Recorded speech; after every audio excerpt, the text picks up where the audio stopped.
नमस्कार दोस्तों, आज की इस वीडियो श्रृंखला में हम लोग पढ़ेंगे एसएससी CHSL 2023 में पूछे गए जीके के क्वेश्चन। यह क्वेश्चन 14 मार्च 2023 की सेकंड शिफ्ट का क्वेश्चन होगा, जो कि प्रैक्टिस के बेस्ड पे होगा और यह क्वेश्चन ऑब्जेक्टिव टाइप का होगा। मैं इसमें आपको ऑप्शन बताऊँगा। पहले सभी प्रश्न को आप पहले खुद सॉल्व करेंगे, उसके बाद आंसर पे आएंगे। चलिए स्टार्ट करते हैं। चलिए, पहला क्वेश्चन है, औद्योगिक नीति प्रस्ताव 1956 के संबंध में निम्नलिखित में से कौन सा कथन सही है। कथन 1 है, यह प्रस्ताव द्वितीय पंचवर्षीय योजना का आधार बना। एकदम सही है। द्वितीय पंचवर्षीय योजना जो था वो उद्योग पे आधारित था और प्रथम पंचवर्षीय योजना कृषि पर आधारित था। चलिए, कथन 2 है, इस नीति का उपयोग पिछड़े क्षेत्र में उद्यम को बढ़ावा देने के लिए किया गया। ये भी क्या है, बिल्कुल सही है। आपका आंसर क्या हो जाएगा, ऑप्शन नंबर 2। 1 और 2 दोनों सही है। चलिए, नेक्स्ट क्वेश्चन है, मनुष्यों में स्टार्च जैसे कार्बोहाइड्रेट्स का पाचन निम्नलिखित में से किस भाग में शुरू होता है। ऑप्शन 1 है ग्रासनली, ऑप्शन 2 है मुख्य गुहिका, ऑप्शन 3 है मलाशय, ऑप्शन 4 है छोटी आंत। तो इसका आंसर क्या हो जाएगा, ऑप्शन नंबर 2 मुख्य गुहिका। मीन्स मुंह से ही पाचन की शुरुआत होती है सबसे पहले। चलिए, नेक्स्ट क्वेश्चन है, प्रोकैरियोटिक कोशिका के संबंध में निम्नलिखित में से कौन सा कथन सही नहीं है। ऑप्शन 1 है झिल्ली युक्त कोशिका अंगक उपस्थित होते हैं। ऑप्शन 2 है उनके पास अंगक के रूप में केवल बहुत छोटे राइबोसोम होते हैं। ऑप्शन 3 है उनके गुणसूत्र केवल न्यूक्लिक अम्ल से बने होते हैं। ऑप्शन 4 है उनका आकार आमतौर पर 1 से 5 माइक्रोमीटर की सीमा में होता है। तो कथन 1 क्या है, गलत है, और बाकी क्या है, सब सही है। प्रोकैरियोटिक कोशिका का आकार क्या होता है, 1 से 10 माइक्रोमीटर। उनके गुणसूत्र केवल न्यूक्लिक अम्ल से बने होते हैं प्रोकैरियोटिक कोशिका के, और उनके पास अंगक के रूप में केवल बहुत छोटे राइबोसोम होते हैं। आपका आंसर क्या हो जाएगा, ऑप्शन नंबर 1। चलिए, नेक्स्ट क्वेश्चन पे आते हैं। नेक्स्ट क्वेश्चन है, भारत में निम्नलिखित में से किस मौसम को परिवर्तनीय मौसम के नाम से जाना जाता है। एकदम इंपॉर्टेंट क्वेश्चन है ये क्वेश्चन, जिसे पूछा जा ही सकता है। चलिए, ऑप्शन 1 है मानसून का आगमन, ऑप्शन 2 है शीत ऋतु, ऑप्शन 3 है ग्रीष्म ऋतु, ऑप्शन 4 है मानसून की वापसी।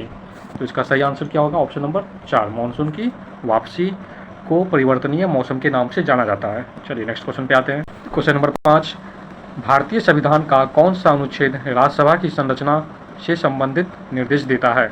ऑप्शन 1 है अनुच्छेद 51 को, ऑप्शन 2 है अनुच्छेद 395, ऑप्शन 3 है अनुच्छेद 12, ऑप्शन 4 है अनुच्छेद 80। बिल्कुल आसान क्वेश्चन है ये। राज्यसभा किससे संबंधित, अनुच्छेद 80 से। अनुच्छेद 79 किससे, संसद, 80 क्या राज्यसभा, और 81 किससे, लोकसभा से। चलिए, नेक्स्ट क्वेश्चन पे आते हैं। चलिए, नेक्स्ट क्वेश्चन है, बिहार के पटना में पत्थर की मस्जिद किसने बनाई थी। मीन्स किसने बनवाया। ऑप्शन 1 है अलाउद्दीन खिलजी, ऑप्शन 2 है औरंगजेब, ऑप्शन 3 है परवेज शाह, ऑप्शन 4 है फिरोज शाह तुगलक। तो इसका सही आंसर क्या होगा, option number 3 Parvez Shah. Option number 3 Parvez Shah. चलिए, नेक्स्ट क्वेश्चन पे आते हैं। नेक्स्ट क्वेश्चन बहुत इंपॉर्टेंट क्वेश्चन है ये भी। क्वेश्चन नंबर 7, कौन सा शहर 2032 ग्रीष्मकालीन ओलंपिक खेल की मेजबानी करेगा। ऑप्शन 1 है जकार्ता, ऑप्शन 2 एथेंस, ऑप्शन 3 है ब्रिस्बेन, ऑप्शन 4 है टोक्यो। तो इसका सही आंसर क्या होगा, ऑप्शन नंबर 3 ब्रिस्बेन। चलिए, ब्रिस्बेन कहाँ है, ब्रिस्बेन कहाँ है, आपको पता ही होगा, ब्रिस्बेन ऑस्ट्रेलिया में है। चलिए, नेक्स्ट क्वेश्चन पे आते हैं। क्वेश्चन नंबर 8, कैलाश सत्यार्थी को डैश के क्षेत्र में नोबेल पुरस्कार मिला है। ऑप्शन 1 है आर्थिक अध्ययन, ऑप्शन 2 है भौतिकी, ऑप्शन 3 है शांति, ऑप्शन 4 है साहित्य। बिल्कुल आसान क्वेश्चन है। इसका सही आंसर क्या होगा, बिल्कुल सही बोल रहे हैं आप, शांति के क्षेत्र में मिला है। चलिए, नेक्स्ट क्वेश्चन पे आते हैं। भारत के किस संघ राज्य क्षेत्र के नाम पर एक समुद्र का नाम है। ऑप्शन 1 है पुदुचेरी, ऑप्शन 2 है दादर और नागर हवेली, ऑप्शन 3 है दमन और द्वीप, ऑप्शन 4 है अंडमान व निकोबार द्वीप समूह। तो इसका आंसर क्या हो जाएगा, ऑप्शन नंबर 4 अंडमान और निकोबार द्वीप समूह। नेक्स्ट क्वेश्चन है 10 नंबर, 7वीं अनुसूची की समवर्ती सूची में डैश से संबंधित उपबंध नहीं है। ऑप्शन 1 है आर्थिक और सामाजिक योजना, ऑप्शन 2 है औद्योगिक और श्रम विवाद, ऑप्शन 3 है वन, ऑप्शन 4 है भूमि और भवनों पर कर। तो इसका सही आंसर क्या होगा, ऑप्शन नंबर 4 भूमि और भवनों पर कर। यह किस सूची से, राज्य सूची से संबंधित है। चलिए, नेक्स्ट क्वेश्चन पे आते हैं।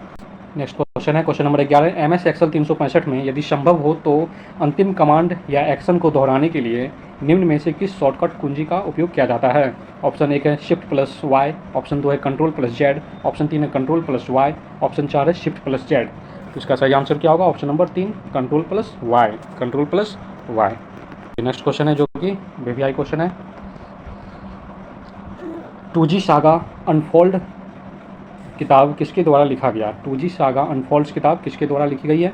ऑप्शन 1 है अंदी मुथु राजा, ऑप्शन 2 है तरुण विजय, ऑप्शन 3 है कंवलजीत सिंह, ऑप्शन 4 है मोहसिन हामिद।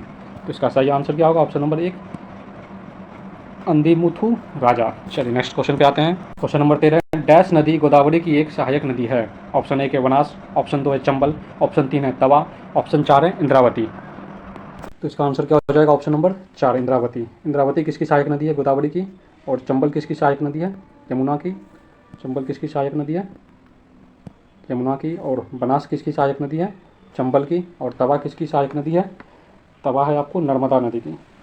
तवा नर्मदा नदी की सहायक नदी है। और गोदावरी की सबसे लंबी सहायक नदी का नाम क्या है? वेनगंगा। चलिए नेक्स्ट क्वेश्चन पे आते हैं। चलिए नेक्स्ट क्वेश्चन है सुरेश एन पटेल को अगस्त 2022 में किस संस्था के अध्यक्ष के रूप में नियुक्त किया गया है? चलिए ऑप्शन है आपका, option 1 SEBI, option 2 NITI Aayog, option 3 निर्वाचन भारतीय निर्वाचन आयोग, ऑप्शन 4 क्या है? केंद्रीय सतर्कता आयोग। तो इसका सही आंसर क्या हो जाएगा? ऑप्शन नंबर 4 केंद्रीय सतर्कता आयोग, केंद्रीय सतर्कता आयोग। नेक्स्ट क्वेश्चन है क्वेश्चन नंबर 15 है फीफा अंडर 17 महिला विश्व कप 2022 में शुरुआती मैच ओपनिंग मैच मोरक्को और डैश के बीच खेला गया था? ऑप्शन 1 है भारत, ऑप्शन 2 है चिली, ऑप्शन 3 है ब्राज़ील, ऑप्शन 4 है यूएसए। तो इसका सही आंसर क्या हो जाएगा? Option number 3 Brazil. चलिए नेक्स्ट क्वेश्चन पे आते हैं। क्वेश्चन नंबर 16 है प्रधानमंत्री नरेंद्र मोदी ने डैश में आयोजित संयुक्त राष्ट्रीय विश्व भूस्थानिक कांग्रेस 2022 का उद्घाटन किया था? ऑप्शन 1 है हैदराबाद, ऑप्शन 2 है बेंगलोर, ऑप्शन 3 है मुंबई, ऑप्शन 4 है पुणे। तो इसका सही आंसर क्या होगा? Option number 1 Hyderabad.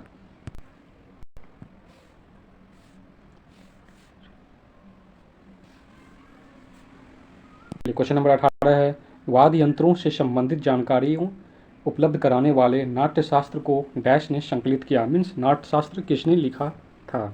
ऑप्शन 1 है तानसेन, ऑप्शन 2 है कालिदास, ऑप्शन 3 अमीर खुसरो, ऑप्शन 4 है भरत मुनि। बिल्कुल सही, आपका आंसर क्या होगा? ऑप्शन नंबर 4 भरत मुनि।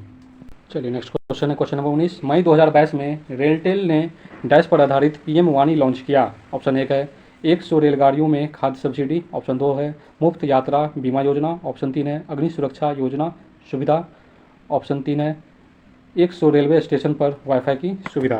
इसका सही आंसर क्या होगा? ऑप्शन नंबर 4 100 रेलवे स्टेशन पर वाईफाई की सुविधा पीएम वानी के तहत। चलिए नेक्स्ट क्वेश्चन पे आते हैं। क्वेश्चन नंबर 20 है निम्नलिखित में से शब्द खेल का कौन सा युग्म सही नहीं है? ऑप्शन 1 है बैटिंग क्रिकेट, बिल्कुल सही है। 2 में है गोल नेटबॉल, नहीं ये क्या गलत है, गोल का संबंध किससे? फुटबॉल से। चलिए ऑप्शन पे आते हैं। तो इसका सही आंसर क्या हो जाएगा? ऑप्शन नंबर 1 केवल 2 क्या है? गलत है, 1 सही था, बैटिंग क्रिकेट से। चलिए नेक्स्ट क्वेश्चन है क्वेश्चन नंबर 21 पंजाब में निराकार भगवान की पूजा करने पर किसने जोर दिया? ऑप्शन 1 है महाराजा रंजीत सिंह, ऑप्शन 2 है गुरु गोविंद सिंह, ऑप्शन 3 है बाबा राम रहीम, ऑप्शन 4 है बाबा दयाल दास। तो इसका सही आंसर क्या होगा? ऑप्शन नंबर 4 बाबा दयाल दास। चलिए क्वेश्चन नंबर 22 है यदि मांग की कीमत लोच प्राइस इलास्टिसिटी ऑफ डिमांड 1 से कम है तो वस्तु की मांग को डैश कहा जाता है? ऑप्शन 1 है एकात्मक लोचदार, ऑप्शन 2 है पूर्णतया बेलोचदार, ऑप्शन 3 है पूर्णतया लोचदार, ऑप्शन 4 है बेलोचदार। इसका सही आंसर क्या होगा? Option number 4 बेलोचदार। चलिए क्वेश्चन नंबर 23 पे आते हैं कोयले के संबंध में निम्नलिखित में से कौन सा कथन सही नहीं है?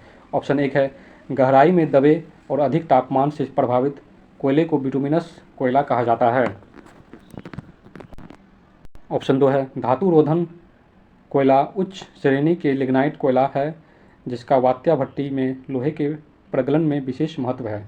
ऑप्शन 3 है लिग्नाइट एक निम्न कोटि का भोरा कोयला होता है यह मुलायम होने के साथ अधिक नमीयुक्त होता है। ऑप्शन 4 है एंथ्रासाइट सर्वोत्तम गुण वाला कठोर कोयला है। तो इसका सही आंसर क्या होगा? Option number 3। ऑप्शन नंबर 3 क्या है? ये गलत। ऑप्शन नंबर 3 क्या गलत है? लिग्नाइट एक निम्न कोटि का कोयला नहीं होता है। निम्न कोटि का कोयला कौन होता है? पीट होता है। कोयला का 4 प्रकार होता है एंथ्रासाइट, बिटुमिनस, लिग्नाइट और पीट। पीट जो है वो कोयला का निम्न कोटि का कोयला है पीट। चलिए नेक्स्ट क्वेश्चन पे आते हैं। क्वेश्चन नंबर 24 बिल्कुल आसान है। रिशु की दबाकर कंप्यूटर में डेटा इनपुट करना चाहता है, उसे किस इनपुट डिवाइस का उपयोग करना चाहिए? ऑप्शन 1 है जॉयस्टिक, ऑप्शन 2 है लाइट पेन, ऑप्शन 3 है स्कैनर, ऑप्शन 4 है कीबोर्ड। तो इसका सही आंसर क्या होगा? बिल्कुल सही, ऑप्शन नंबर 4 कीबोर्ड। 25 यह भी आसान है। कुछ स्थानों पर भूजल स्तर के नीचे कठोर चट्टान की परतों के बीच भूजल जमा होता है, इसे डैश के रूप में जाना जाता है। ऑप्शन 1 है कुआं, ऑप्शन 2 है झील, ऑप्शन 3 है तालाब, ऑप्शन 4 है जलभर। तो इसका सही आंसर क्या होगा? Option number 4 जलभर। थैंक यू दोस्तों इस वीडियो को पूरा देखने के लिए। और हमारे प्लेलिस्ट में शुरू से लेकर अब तक जो भी एसएससी सीएचएसएल जीके का एग्ज़ाम हुआ सारा वीडियो अवेलेबल है, आप प्लेलिस्ट ज़रूर वॉच करें। धन्यवाद।